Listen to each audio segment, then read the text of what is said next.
Congress party ఇచ్చింది మొన్న ఎన్నికల్లో 1-2 కాదు, సరిగ్గా 420 వాగ్దానాలు తెలంగాణ ప్రజలకు వాళ్ళు ఇచ్చింది 420 హామీలు.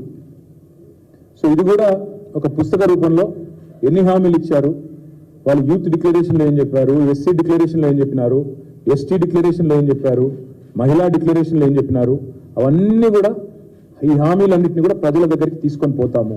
6 గ్యారెంటీలే కాదు, 420 హామీలు ఇచ్చి ఏ రకంగా ప్రజలను మరి ఒక రకమైన వాతావరణ నిర్మాణం చేసి ఒక రకమైన మరి లేని వాతావరణాన్ని కృత్రిమమైన ఒక అనుకూలతను సానుకూలతను సృష్టించుకొని పోయినారో దాన్ని కూడా తప్పకుండా మరి ప్రజల దగ్గరికి తీసుకొని పోవాలి. కాబట్టి ఇది అందరికీ కూడా మా కార్యకర్తలకి ఇది ఇంటింటికి చేరే విధంగా ఈ పుస్తకాన్ని కూడా తీసుకొని పోతాం.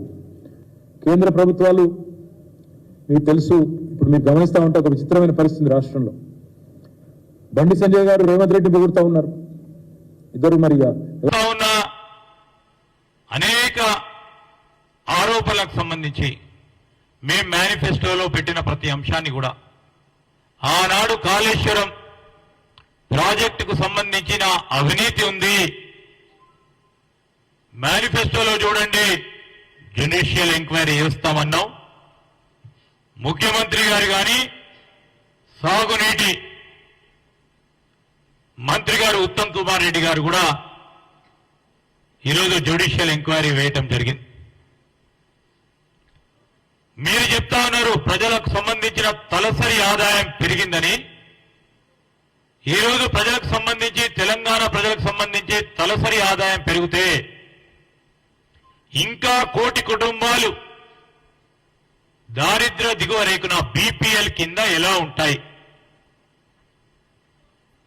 మీరు వీటన్నిటి విషయంలో ప్రధానంగా ఆలోచన చేసి ముందుకెళ్లాల్సిన సందర్భాన్ని కూడా గుర్తు చేస్తా ఉన్నాం.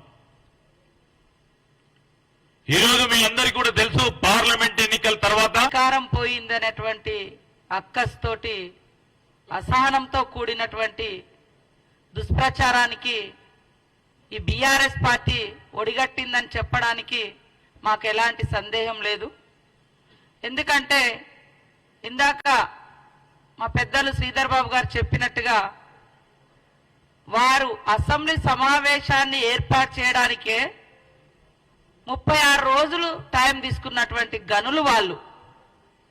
కానీ గడీల పాలన కాదు, గల్లీ బిడ్డల పాలన కావాలని, గల్లీ బిడ్డలకు అందుబాటులో ఉండే పాలన కావాలని కాంగ్రెస్ పార్టీ ప్రజాపాలన ఏర్పాటు చేస్తే తట్టుకోలేక ఓర్వలేక ఇలాంటి దుష్ప్రచారాలకు ఒడిగట్టడం కరెక్ట్ కాదు. ఒకసారి ఆత్మ విమర్శ చేసుకోండి, ఆత్మ పరిశీలన చేసుకోండి అని ఈ సందర్భంగా ఈ బీఆర్ఎస్ కుటుంబ పాలన పార్టీకి తెలియజేస్తా ఉన్నాం. ఈరోజు అధికారంలోకి వచ్చిన వెనువెంటనే ఇచ్చినటువంటి హామీలలో మీరు కేవలం అసెంబ్లీ సమావేశము ఎమ్మెల్యేల ప్రమాణ స్వీకారాలకే రాష్ట్రంలో నెంబర్ 1 420 ఎవరు అంటే కేసీఆర్. మొత్తం తెలంగాణ రాష్ట్రంలోనే నెంబర్ 1 420 ఎవరు అంటే కేసీఆర్. ఎన్నికలు చేసిన వాగ్దానాలను అమలు చేయటమే ప్రామాణికంగా తీసుకున్నట్టయితే నెంబర్ 1 420 కేసీఆర్. వీళ్ళందరికంటే ముందు మీరు మోసం చేసింది దళితులను. హౌసింగ్, నిరుపేద వర్గాలకు ఇల్లు లేనటువంటి వారికి ఇల్లు కల్పించేయటం. నువ్వు డబుల్ బెడ్రూమా, సింగిల్ బెడ్రూమా, ఆ రూమా ఈ రూమా పక్కన పెట్టి కానీ 9 ఏళ్ళలో ఒక ఇల్లు కట్టినాడే. గదే పట్టణాల్లో కనబడే డబుల్ బెడ్రూమ్ తప్ప ఎక్కడన్నా అరకొర ఇంతకంటే దగా మోసం ఏమైనా ఉంటుందే?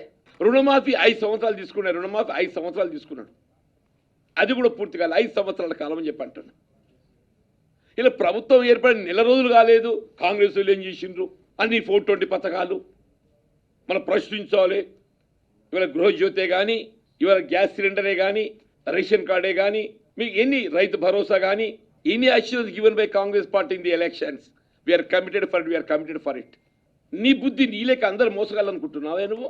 కేటీఆర్కి ఏదైతే ఉందో ఆయన మోసగాడు కాబట్టి అందరు మోసగాలనుకుంటాడు చెప్పరా? ఇవాళ టీఆర్ఎస్ పార్టీ నెంబర్ 1 అసలు ఉద్యమ పార్టీ అని ప్రజల్లోకి వచ్చిందా? వీళ్ళ తెలంగాణ గురించి పార్లమెంట్లో గొలమెత్తేది మా పార్టీ మాత్రమే. ఎక్కడ నీ పార్టీ? తెలంగాణ ఎక్కడుంది? టీఆర్ఎస్ పార్టీ ఎక్కడుంది? టీఆర్ఎస్ పార్టీ కనుమరుగు చేసిందే నువ్వు. There is no TRS party.